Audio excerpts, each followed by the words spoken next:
Welcome to all in course Fundamentals of Behavioral and Social Science Research. Module 10 Understanding of Data and Collection Methods. In this, we are going to deal today ethical issues in data collection.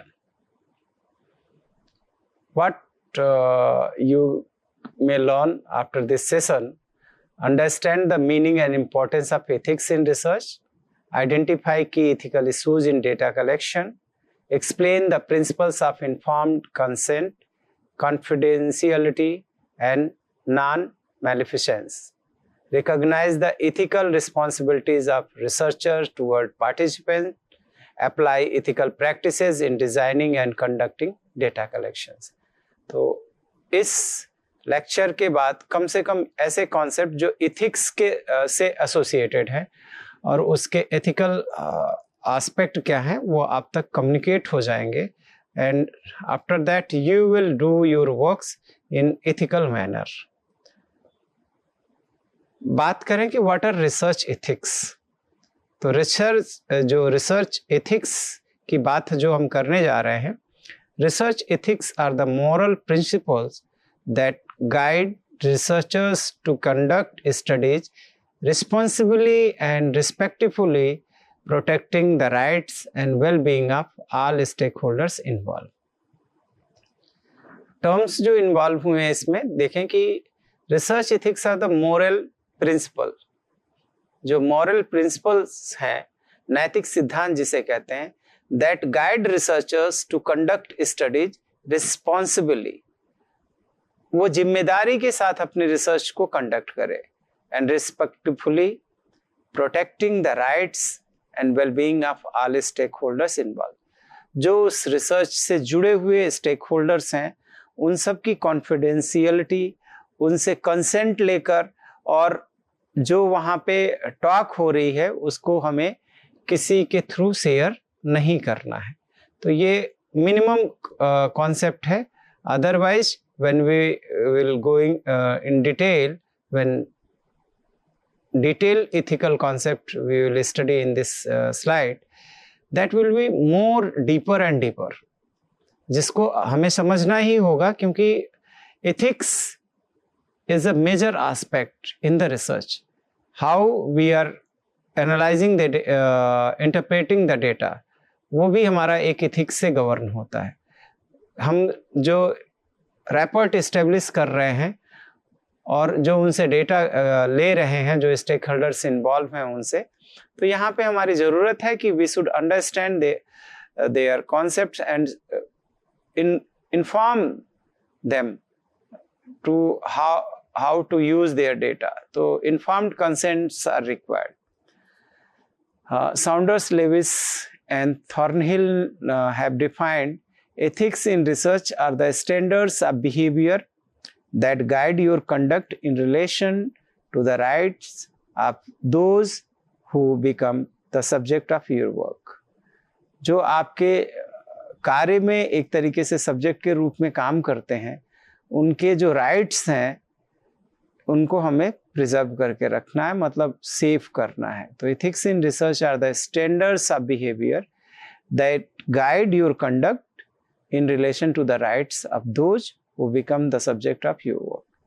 तो ऐसे में हमारे work से किसी को harm ना हो और हम किसी तरीके की, जो कह सकते हैं कि किसी का डेटा कहीं से उठाकर हम अपने डेटा में इन्वॉल्व अगर कर रहे हैं, या उसका कहीं से कोई राइटिंग्स हम अपने में इन्वॉल्व कर रहे हैं, तो have we given the regards to them or not. These all concepts will involve here, and that will be considered under the ethics. Importance of ethics in data collection. जब हम बात करें कि ensure the rights, dignity and safety of participants. Ensure the rights, dignity and safety. जो participants are involved in our research,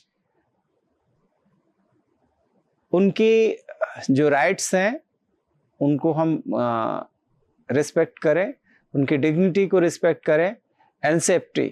तो वो चीज़ें हमें देखनी होंगी और उन्हें कम्युनिकेट करके रखना होगा कि हम आपके किसी राइट्स पे कहीं एक तरीके से कोई आघात नहीं पहुंचाएंगे, या आप जो भी हैं, अगर हम ट्रांसजेंडर, मान लीजिए हम ट्रांसजेंडर व्यक्ति से डेटा गैदर कर रहे हैं, तो उसकी जो डिग्निटी है वो हमें मेंटेन करके रखनी होगी। ऐसा नहीं है कि ऐसे क्वेश्चंस हम उसके सामने लेकर आते जाएं, if he or she is not ready to give the answer as we required, तो then this will be harmful. And safety, अगर छोटे बच्चे से को बेस बनाकर कुछ डेटा हम गैदर कर रहे हैं, या गर्ल्स या जो इलिटरेट पर्सन्स, तो उन लोगों के केस में हमें उनके राइट्स और सेफ्टी दोनों के दिमाग में रखने होंगे। Promotes honesty, integrity and credibility in research. ये एक तरीके से कहा जाए कि जो एथिक्स अगर के साथ आप जा रहे हैं, तो वो ऑनेस्टी को प्रमोट करता है, इंटीग्रिटी को प्रमोट करता है, एंड क्रेडिबिलिटी इन रिसर्च, तो इन चीजों को वो प्रमोट करता है। तो it will enhance the quality and credibility of research. तो इसलिए ethics is required because that promotes honesty, integrity and credibility. Protect the reputation of the researcher and institution. If we will go with ethics, surely as a researcher, our reputation will strengthen, as well as our institution reputation will be strengthened. Next one, ensure compliances with legal and institutional guidelines. So it is required that we should follow the legal and institutional guidelines of any particular institutions or the institution where we are going to gather the data. To ensure compliances. की ethical use in data collection. अब जो data collection में ethical issues हैं, उसे हमें समझना होगा कि क्या एथिकल इश्यूज हैं। एज इन्फॉर्म्ड कंसेंट, सबसे पहली जो ज़रूरत है कि जिससे हम डेटा गैदर करने जा रहे हैं उससे कंसेंट लेके रखें। तो there is required to inform consent. पहले हम एक अपनी रैपोर्ट एस्टेब्लिश करके, if we are going to enter in any institution, therefore there is required to communicate a letter to them that you are entering there for gathering the data for research purpose. So therefore it is considered as a informed consent. Here we have written, participant must voluntarily agree to participate with full knowledge of. उनको आप पहले purpose बता दीजिए जिससे कि वो आपके साथ इन्वॉल्व होना चाहते हैं तो इन्वॉल्व हों, otherwise it is not required to put them in dark and take the data. तो therefore it is required कि participants must voluntarily agree to participate with full knowledge of purpose of the study. उस study का purpose क्या है, जो procedure involve होने जा रहा है वो क्या प्रोसीजर्स हैं, पोटेंशियल रिस्क एंड बेनिफिट्स, उसमें इफ एनी रिस्क और benefits there that should be communicated to the stakeholders, their right to withdraw at any time. और वो इनका अधिकार है कि वो कभी भी, ऐसा नहीं है कि एक बार उन्होंने हाँ भर दी, हाँ कह दिया तो दे आर कह सकते हैं कि वो बाध्य नहीं है हमें हमारे साथ जुड़ने के लिए। They are not bound to associate every time. तो therefore consent should be written, clear and understandable. तो if be possible then we should go with written consent कि you have given us this consent किसी, अब मान लीजिए कभी आप किसी इंस्टीट्यूशन में गए डेटा गैदर करने के लिए, और you are saying, yeah, I have applied a letter to them and they have given us written consent that you may come and gather the data. And when I have entered in the school's premise, they started to deny. No, I am not interested to give the data at that time, at this time. So you can talk with the written consent. Sir or madam, you have given the time to us that you can come and take the data. So therefore it is required that it should be written clear and understandable. No any misleading words should be there that have the ambiguous meaning, and on the behalf of that anyone can deny that they will not give the entry to gather the data within institution, within any particular forms, or anywhere from where we are going to gather the data. तो इसलिए कहा जा सकता है कि जो एक written consent हमारे हाथ में होना चाहिए, जिसके सहारे हम उन संस्थानों से जहां से आंकड़े एकत्रित करने जा रहे हैं वहां पे हमें एंट्री मिल सके, उनसे बातचीत कर सके और आंकड़ों को एकत्रित कर सकें, तो जिससे कि वो अपने दिए गए कंसेंट से मुकर भी ना सकें, because that will be in your hand as a evidence. आपके हाथ में वो रिटन कंसेंट होगा और that will be helpful for future. Next one, confidentiality and anonymity. Confidentiality की बात जब हम करें तो researcher knows identities but keep them private.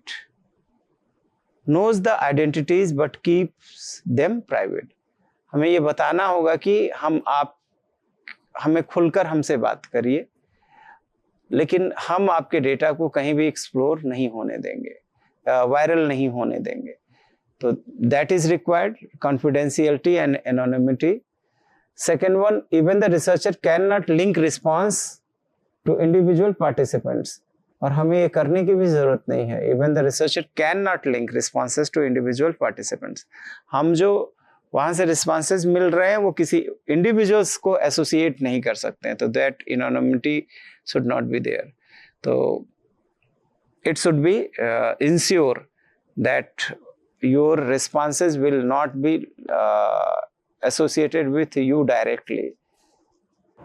बात कर सकते हैं कि जैसे जो उनकी कॉन्फिडेंशियलिटी है उसको कैसे इंश्योर करके रखें. तो इंश्योर करने के लिए हम use of ID codes instead of name, हम उनके नाम को ना लें, उसकी जगह पे आईडी कोड्स यूज कर सकते हैं. Secure data storage, password protected files, locked cabinets. Confidentiality के लिए उनकी जो इंफॉर्मेशन है उसको हम सिक्योर डाटा स्टोरेज में सेव करके रखें. पासवर्ड यूज कर सकते हैं, प्रोटेक्टेड फाइल्स या locked cabinet. Aggregate reporting, group data only, जैसे कि एक किसी इंडिविजुअल्स की रिपोर्टिंग को हम कहीं ना रखें जिससे कि वो लीक हो जाए, तो दैट विल बी उसके डिग्निटी को ठेस पहुंचाएगी या that will not be good for their dignity. तो एग्रीगेट रिपोर्टिंग के साथ हम अगर मूव ऑन करते हैं तो ये कॉन्फिडेंशियलिटी को इंश्योर करेगा और this will be more helpful for data gathering. Deception should be avoided unless essential for the research purpose and ethically justified. So we should avoid the deception. Participants must be debriefed afterward. जैसे कि एक example ले सकते हैं, a study on behavior change might temporarily hide the true purpose to avoid influencing responses. A study on behavior change might temporarily, so that should be controlled by the self, and if we are arising that situation, that should be managed. No harm to participants. Researchers must ensure no physical, emotional, psychological or social harm. Here it is required that we should put in our mind that from our side, no any we can say harm by the words that associated with the physical, mental, by the any type of that considered as a physical, emotional, psychological or social harm. So that should not be there, because once if this may happen, this can be harmful for everyone. Next one, risk benefit analysis should be performed. आपको पता होना चाहिए कि इसके benefits क्या हैं, इसके risk क्या हैं. कभी कभी तो अगर ये कम्युनिकेटेड नहीं है तो that can B derive the any consequences. So therefore it should be priorly informed to the stakeholders. This is the risk, this is the benefit, and we should also analyze the risk benefit analysis. Risk benefit, provide support or referrals in case of distress.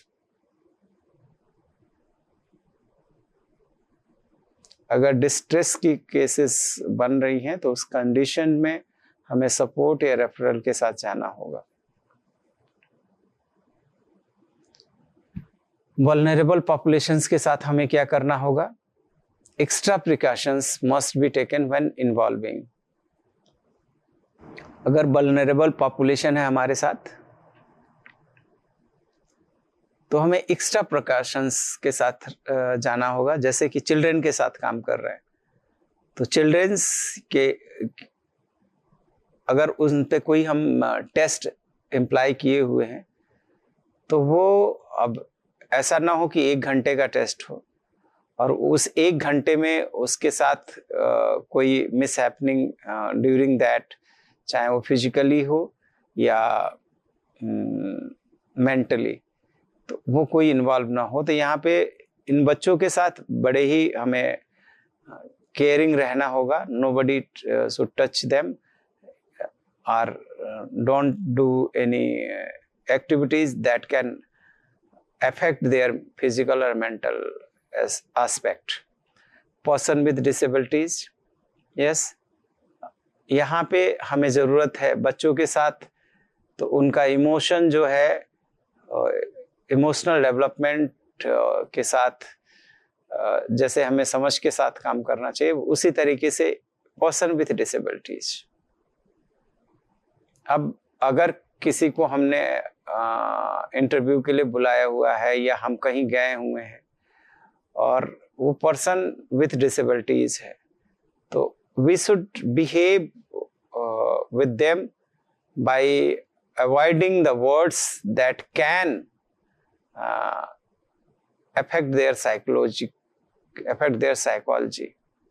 तो हमें उसकी mindset को, उसके physical जो challenge हैं, उन सारी चीज़ों को कंसीडर करते हुए अपनी बात उनसे करनी है डेटा गैदर करने के लिए. और साथ ही साथ हम ये कह सकते हैं कि अब जो व्यक्ति ब्लाइंड है उस ब्लाइंड व्यक्ति से अगर हम ये कहते हैं कि यू फिल दिस फॉर्म, तो what will be their response at that time? Are we hurting them और व्हाट आर यू डूइंग? तो like that the person who are disabled, we should respect their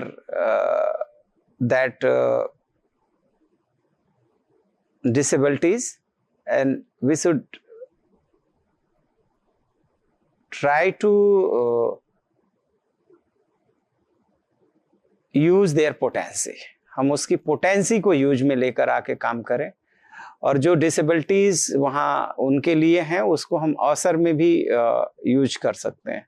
कुछ इस तरीके का काम करें. Pregnant women, अब जैसे कोई स्टडीज़ में हमारे कंसिडरेबल है women but she is pregnant, then how we are dealing them, तो ये सारी चीज़ें समझना होगा. फिर next one, prisoners are economically disadvantaged group. अब कोई जेल में रहने वाला व्यक्ति हमारे वर्क के साथ एसोसिएटेड है,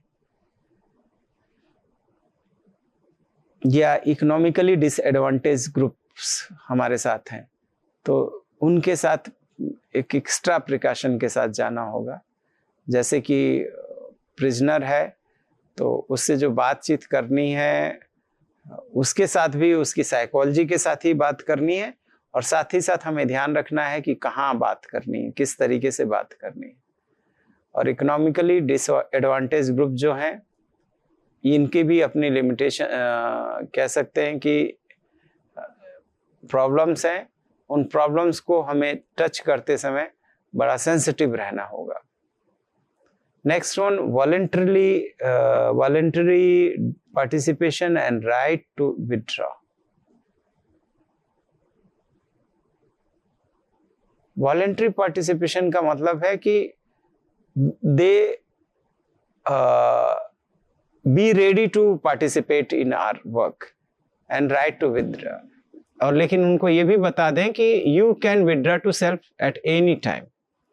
तो जब ये दोनों चीज़ें उसमें इन्वॉल्व होंगी तो शायद हमारा रिसर्च जो होगा वो बेहतर होगा, क्योंकि they are coming voluntarily participation के लिए, वो अपने मन से आ रहे हैं, but there is opportunity to withdraw with that, तो they have right to withdraw. तो participant should not be coerced or forced। उनको हम फोर्स करके नहीं ला सकते, उनको हम अपना जो मोटिव है कम्युनिकेट करें। If they are ready to associate with us they come, otherwise we should approach to others। if we will explain clearly our objectives to the stakeholders who are associated there, they will cooperate to us to gather the data। but if anywhere we have tried for that, that may be that everyone not cooperate you, तो that may be possible। तो यहाँ पे हमें समझने की जरूरत है कि हम किसी के साथ फोर्सली डेटा ना गैदर करें, एंड दे शुड उनको ये इन्फॉर्म करें कि if you feel any time problem you can withdraw to self.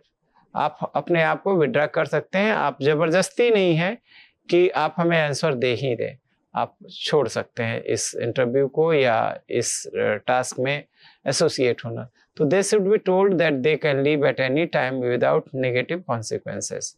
This will B increase the voluntary participation, but there should be a right to withdraw। Data integrity and fabrication। अब हमें बात करनी है कि researchers must not fabricate or falsify data। आजकल सबसे ज़्यादा जो हमारे यहाँ एक तरीके का जो काम हो रहा है वो fabrication of data terms is using. जैसे कि डेटा को फैब्रिकेट कर लिया गया, फाल्सिफाई, जहाँ से उठा के अपना काम कर लिया, तो थोड़ा बहुत डेटा है उसको आगे इधर उधर बढ़ा दिया, किसी का डेटा उठा के चेंज कर लिया, तो that can be consider as the fabrication. Next one, misrepresent findings. जो फाइंडिंग्स आई हैं उसको हम मिस रिप्रेजेंट कर रहे हैं, तो दैट विल बी मोर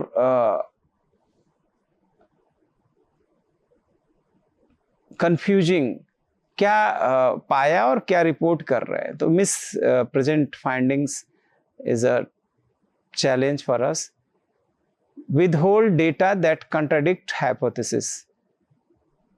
अब ऐसे डेटा के साथ जो हाइपोथेसिस को कंट्राडिक्ट कर रही है तो हम उसको चेंज करने का प्रयास करते हैं, विथहोल्ड करते हैं, तो ये डेटा इंटीग्रिटी के साथ छेड़छाड़ होगी, फैब्रिकेशन होगा डेटा का, तो that should not B. This can be ethical issues में कंसीडर किया जा सकता है।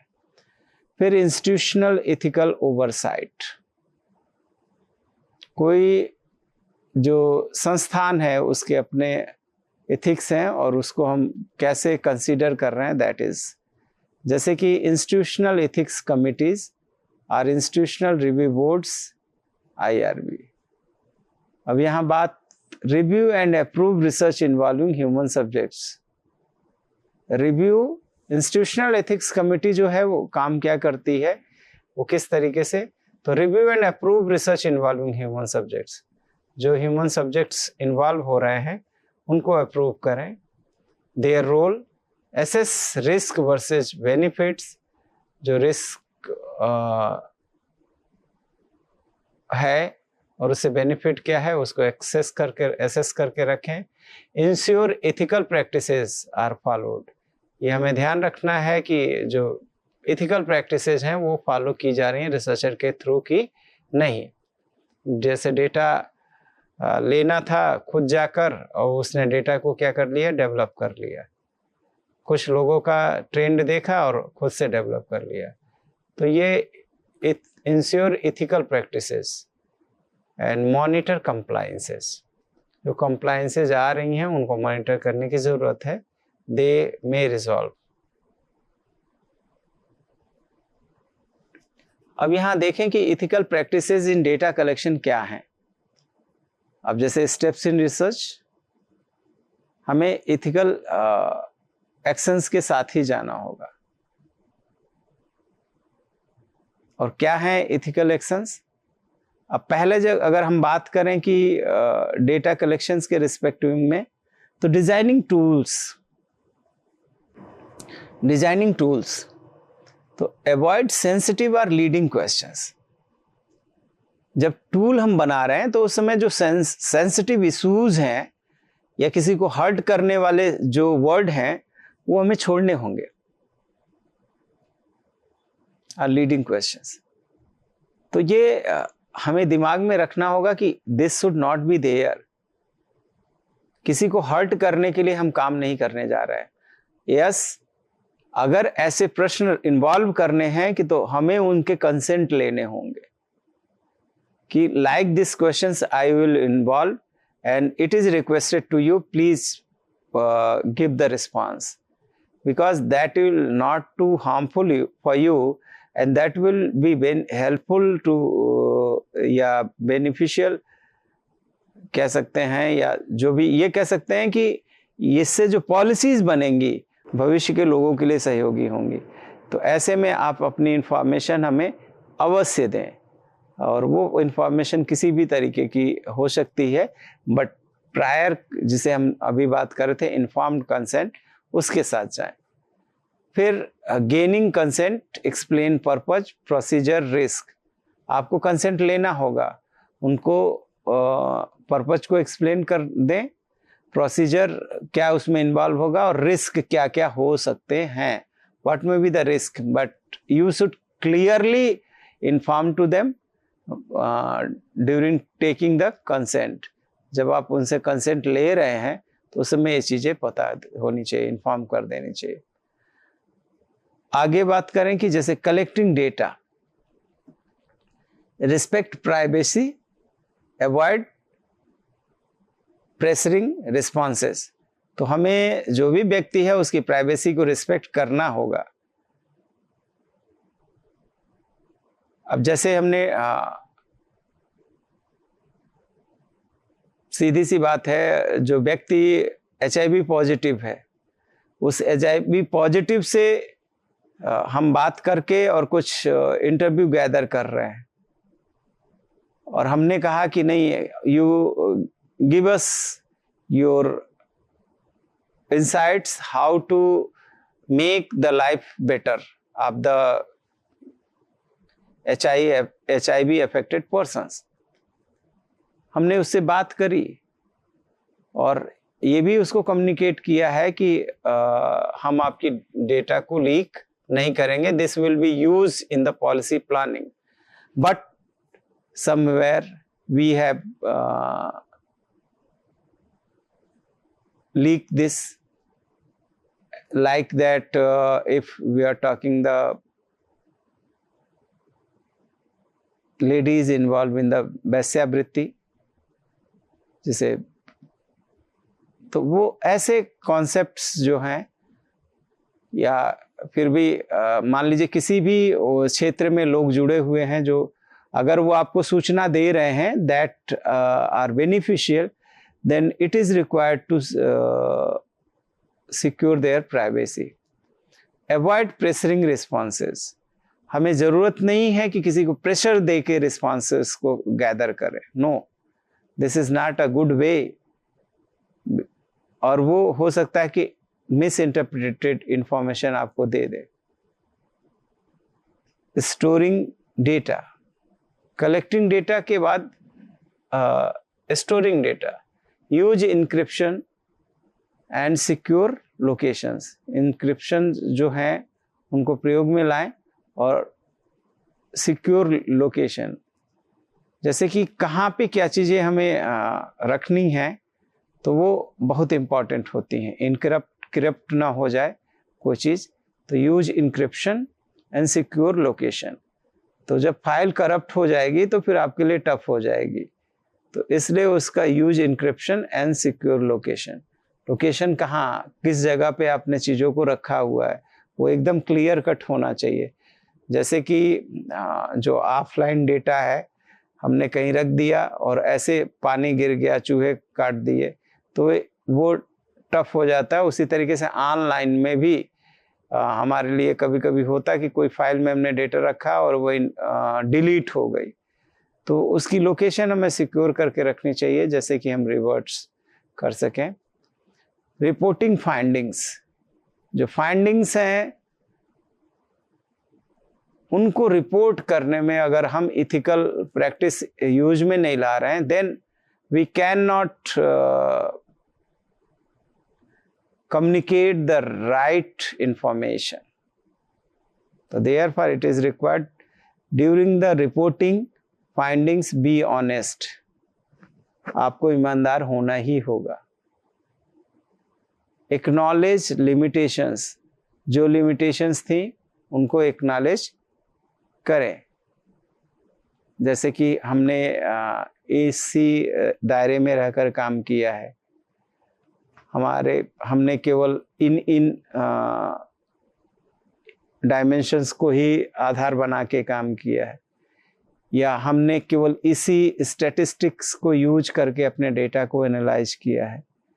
तो इसलिए जो फाइंडिंग्स है, उस फाइंडिंग ऐसी क्यों आई है, अगर आप एक्नॉलेज कर दोगे लिमिटेशंस को, तो that will B ensure that this is the good thing.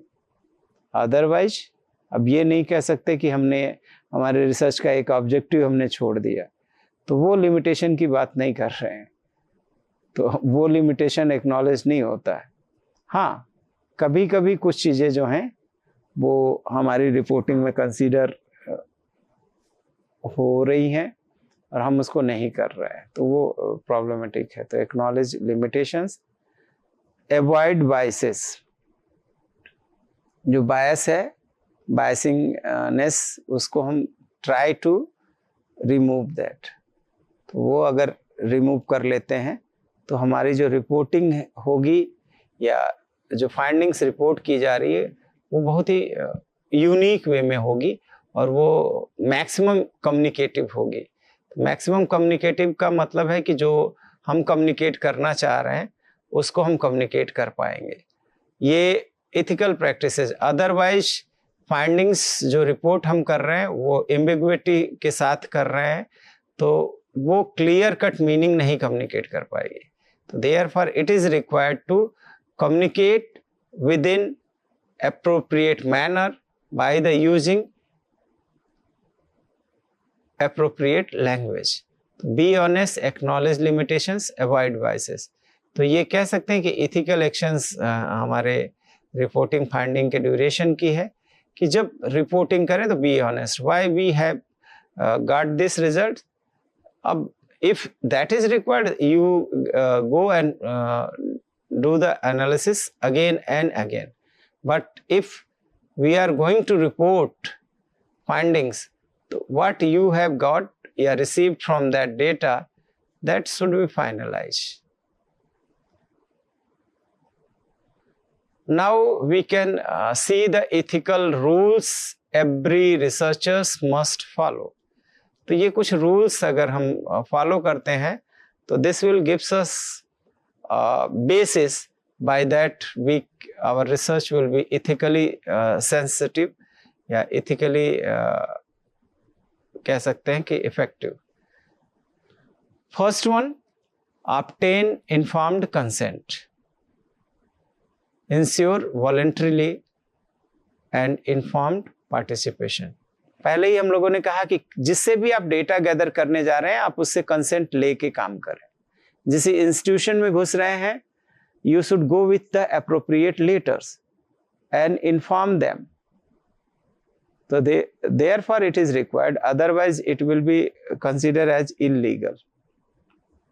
Yeah, problematic. This will create a problems. By that any happening can be there. So therefore it is required to obtain informed consent. Second, maintain confidentiality. हम confidentiality को maintain करें. Protect the privacy of participants. जो participants involve हो रहे हैं, हम उनको ये बता के रखें कि if your confidentiality will be protected. आप खुलकर अपनी बातों को रखें हमारे साथ. हम ये नहीं बताएंगे कि ये किसने कहा. So that is required. Third one, avoid deception. Be truthful about the purpose of research. हमें जो रिसर्च का उद्देश्य है उसके साथ सत्यनिष्ठा से खड़ा होना है. इसलिए avoid deception. Minimize harm. Reduce risk and discomfort to participants. Reduce risk. जो रिस्क है उसको मिनिमम कर दें. प्रयास करें कि उससे किसी को हानि ना हो. And discomfort to participants. अब वहाँ कोई भी व्यक्ति अगर रूरल बैकग्राउंड का है और अर्बन रूरल दोनों के साथ हमारा काम है, तो ऐसा ना हो कि अर्बन वाला रूरल के लिए कोई ऐसे शब्द यूज करे जिससे कि वो डिस्कम्फर्ट फील करे. तो वो हो सकता है. या जो रिस्क हमारी कभी कभी एराइज हो जाती है कि हमें कुछ काम करते समय, जैसे हमने कहा कि ट्रांसजेंडर से अगर डेटा हम गैदर कर रहे हैं तो how to talk with transgender, how to start, how to develop the rapport, वो सारी चीज़ें हमें जाननी होंगी. अदरवाइज अगर आपने उनसे जिसे कहते हैं कि अनवांटेड क्वेश्चंस आपने पूछे तो दे कैन डू समथिंग, तो that will be harmful. Next one, ensure vulnerable participants या participation. Do not force or coerce participation. Ensure. हमें किसी को जबरदस्ती उसका participation required नहीं है. If he or she is ready, तो therefore this is ensure vulnerable participation. Protect vulnerable groups. Take extra care with those at risk. जो risk के साथ हैं, जैसा अभी बात की कि प्रेग्नेंट वुमेन, चाइल्ड, या ऐसे लोग ट्रांसजेंडर या जिनकी जो mental mindset is not good, तो वो सारे लोग, और साथ ही साथ जो फिजिकली डिसेबल्ड लोग हैं, उन सबको हमें उनके राइट के साथ इन्फॉर्म करके काम करना होगा. Otherwise this will be tough to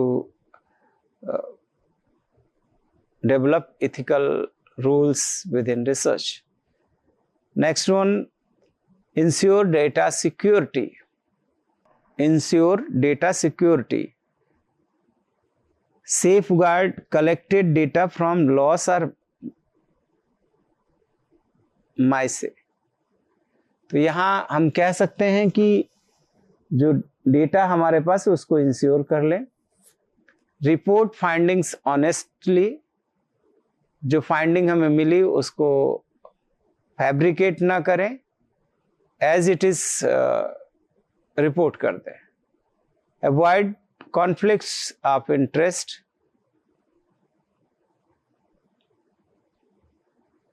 and adhere to guidelines. Avoid conflict of interest. मेरा पर्सनल उसमें क्या है, disclose any potential conflict छोड़ दे, adhere to guidelines, जो guidelines हैं follow them, follow ethical and legal standards जो हमें यूज में लानी है उसके साथ ही जाए. अब जैसे कहा कि हमें कोई एक्सपेरिमेंट करना, उस एक्सपेरिमेंट में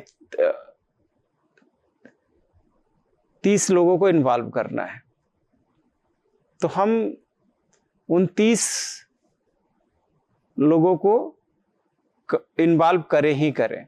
अब जैसे कहा गया कि वो इस तरीके से स्क्रीन करना है, वो 30 लोग जो सारी वो कैरेक्टरिस्टिक्स रखते हैं जो उस समूह से जहां से स्क्रीन किए गए. तो ये भी हमें क्लियर करना है कि जो गाइडलाइंस हमें दी गई हैं कि there should be representation of each and everyone. If we are saying this for the research purpose, then that should be there. What is guidelines developed by any particular agencies or any individuals, that should be followed by the particular researchers. So that should be there, and this can be considered as a ethical rules. Every researchers must follow. तो ये अगर हम follow करें कि जो informed consent के साथ जाएं, maintain confidentiality, avoid deception, minimum harm की बात हो, ensure vulnerable participation, protest vulnerable groups, ensure data security, report finding honestly, avoid conflicts of interest, and adhere to guidelines. Application in research. अब बात करें कि कैसे ये एप्लीकेबल है, तो एथिकल प्रिंसिपल्स अगर बात करें, अब जैसे informed consent, gaining permission from parents before interviewing students under 18. अब जो 18 साल से कम के बच्चे हैं, अगर उनसे हम कोई बातचीत कर रहे हैं तो we should inform their parents कि for this purpose we are going to take the interview of your words. तो this is required. Otherwise, sometimes some mishappening may be there within talk or anywhere, any considering constraint. तो वो चीजें हमारे सामने आ सकती हैं. तो therefore अगर वो पेरेंट्स को इन्फॉर्म होगा प्रायरली, तो that will be more beneficial for us and we will be safe. Like that, privacy and confidentiality, using anonymous codes instead of real name. अच्छी बात है कि किसी के नाम को भी कहीं हम रिफ्लेक्ट नहीं कर पाएंगे या करेंगे, और उसकी कोड्स वगैरह यूज में कर सकते हैं जो उसके नाम की जगह पे. फिर अवॉइडेंस ऑफ जो हार्म होने के चांसेस हैं उसको हम मिनिमाइज कर. Not asking trauma related questions without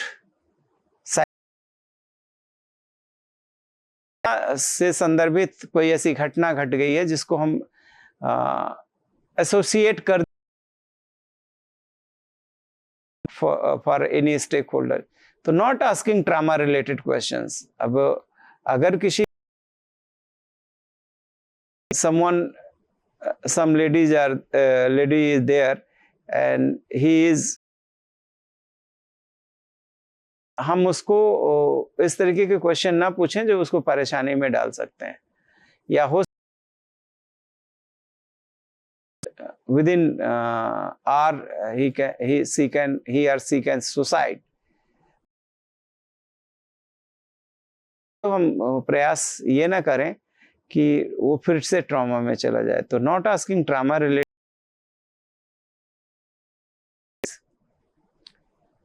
honesty and integrity,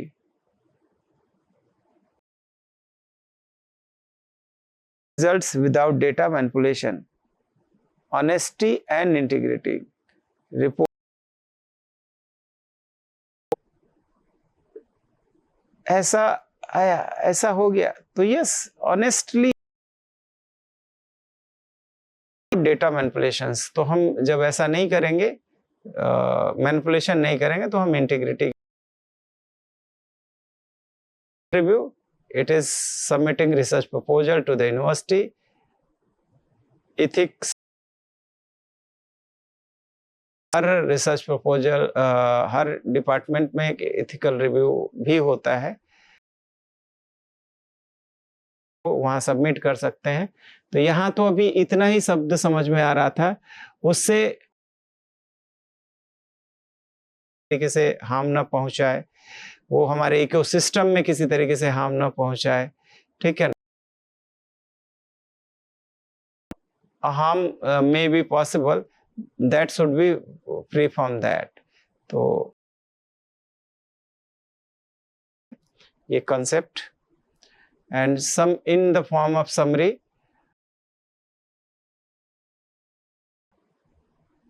सोचे कि what we have learned।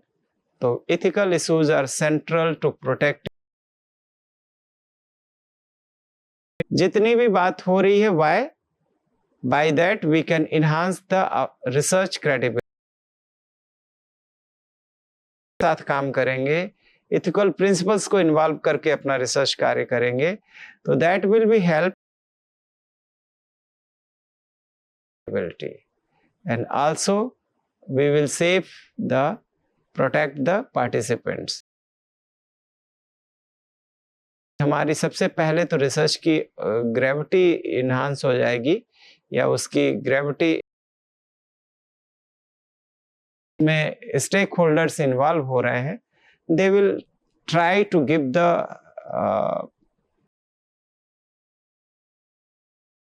because they will understand the purpose, our purpose, क्या हमारा उद्देश्य है शोध का, उस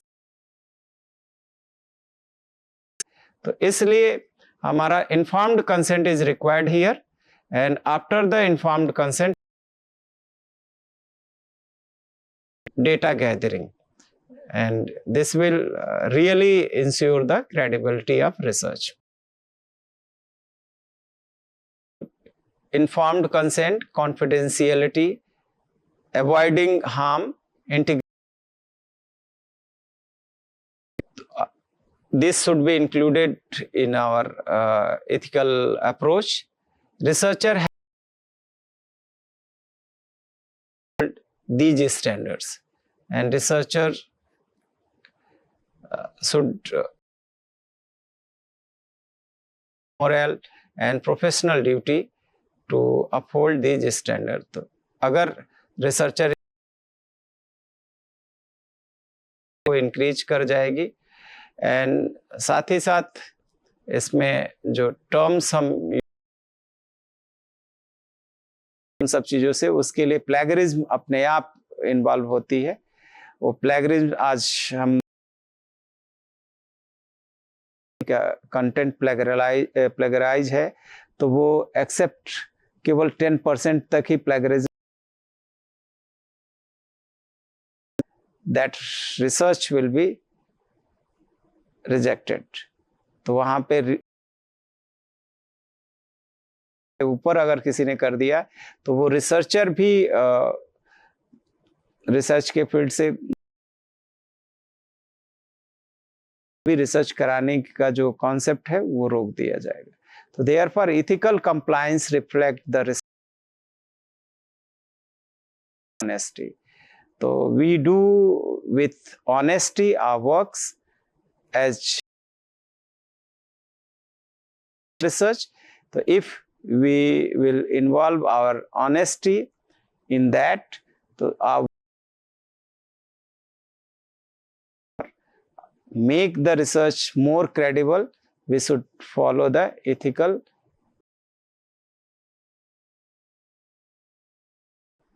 We can think by increasing our ethical ethos.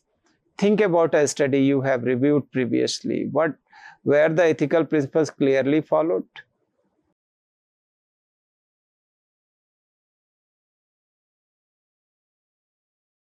Associated by the ethical concern. And lastly, thank you for listening carefully.